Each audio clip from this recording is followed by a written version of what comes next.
It has been 3 months since the Oklahoma City Thunder trainer told the referees Rudy Gobert had been tested positive for coronavirus. Soon after, the game was canceled, followed by the season being canceled. That was the last day any of us were able to watch NBA basketball. With the pandemic still steadily growing, many were questioning whether the season would even come back. Well, it's coming back, specifically June 30th, but there are some complications. However, before we get into that, if you're new here and like myself are an NBA fan, make sure to subscribe and turn on post notifications as we post every week here on Hoops World, analyzing everything NBA and basketball related. But enough of that, let's get into the video.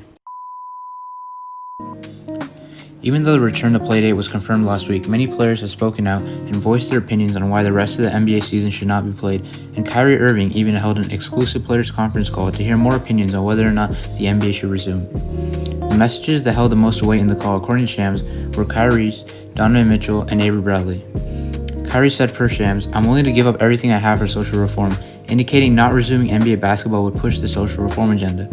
Additionally, Mitchell voiced an alternative concern regarding the heightened injury risk for players after resuming the season after not playing competitively for a while.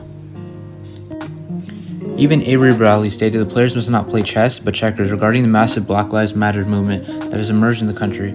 He's another player who is worried that the NBA season would distract the mainstream media from the topic at hand. However, Bradley's teammate LeBron James goes against these comments and believes resuming the NBA season will not affect his ability to inspire a meaningful change in society. Additionally, with LeBron being super outspoken on the movement, it is truly a question of whether or not some of these concerns are justifiable. An additional argument used by players such as Ed Davis, who has stated that he doesn't necessarily want to help NBA players wealth-wise to make decisions for the rest of the NBA who might not be as financially secure or might need a paycheck down the line. He also says that the generational wealth that NBA players receive can be used to help make policy and reform changes in America. Ed Davis was quoted saying, "It's so easy for superstars to say, let's just not play, and they're good, but some guys just can't do that. There are lives on the line, generational wealth on the line. These are the hits that we're going to take if we don't play." While the players are the ones that can choose whether or not to play, as of right now, the return to the NBA season is set to July 30th, as confirmed by Adrian Wojnarowski. In other news, Shams has confirmed the NBA game day schedule for NBA players during this 2019-2020 season resumption. In the morning, the players have team breakfast, team shoot-around, and post-shoot-around lunch, including some downtime at the end. During pregame, they have court access, pregame meetings, and a pregame warm-up just to get ready for the game. And then during postgame, they have the postgame team meeting, postgame media availability, and then transportation back to the hotels. The 22 NBA teams will also be hosted in different Disney hotels based on their seating. For example, Grand Destino will host the Bucks, the Lakers, the Raptors, the Clippers, the Celtics, the Nuggets, the Jazz, and the Heat, while the Grand Floridian will host the Thunder, the 76ers, the Rockets, the Pacers, the Mavericks, the Nets, the Grizzlies, and the Magic. Finally, the Yacht Club will host the Blazers, the Kings, the Pelicans, the Spurs, the Suns, and the Wizards. In addition to all of this, the NBA has confirmed that the NBA players will be gaining some luxuries during their time in Orlando. These include hotel amenities, players-only lounge, NBA 2K, TVs, gaming, pool, trails, barbers, manicures, and pedicures. They also get a 24-hour VIP concierge and have daily entertainment including movie screenings, DJ sets, video games, ping pong, pool, and lawn games. But that's enough of their entertainment. Let's talk about their actual season.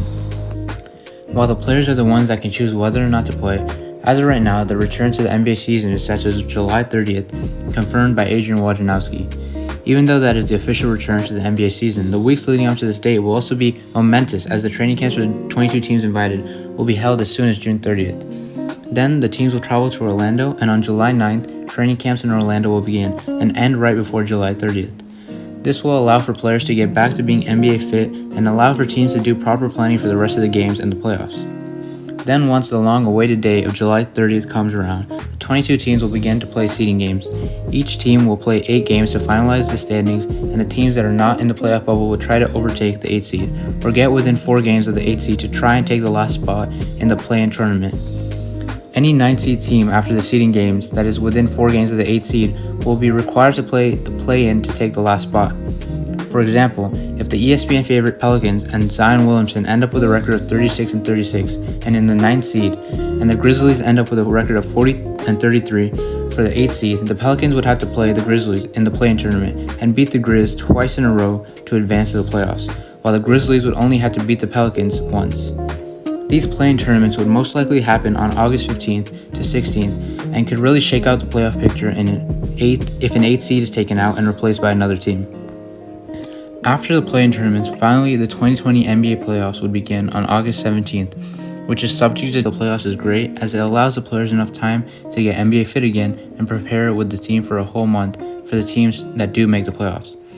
Aside from that, the tentative start dates for the conference semifinals, conference finals, and the NBA finals are as to follow: August 31st, September 15th, and September 30th. There are a few downsides to this format, and one main one that could be pointed out, however. This whole format will take another 3 months, which is another 3 months that the other 8 teams not invited will have to go through without NBA playtime, and when the next season resumes could be seen as a disadvantage to the teams not invited. However, with a few downsides, I'm ecstatic to see the NBA season finally come back and finally watch the NBA on July 30th. If you're also excited that the NBA season is finally coming back, make sure you like this video and subscribe if you enjoy this video and would like to see other videos similar to this, as we post every week and try to stay up to date with the NBA.